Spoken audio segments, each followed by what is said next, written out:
They named it that way. You like this one, huh? I really do, because I've got a lot of time with this thing, so I'm gonna be slightly more biased.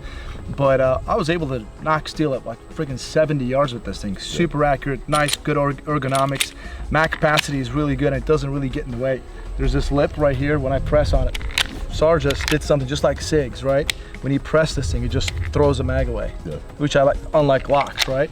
Pretty good trigger upgrade. They got a nice trigger for a defensive gun, nothing crazy, and good sights. They have actually those night vision tritium sights, just as is, cut for a .RMSC shield footprint.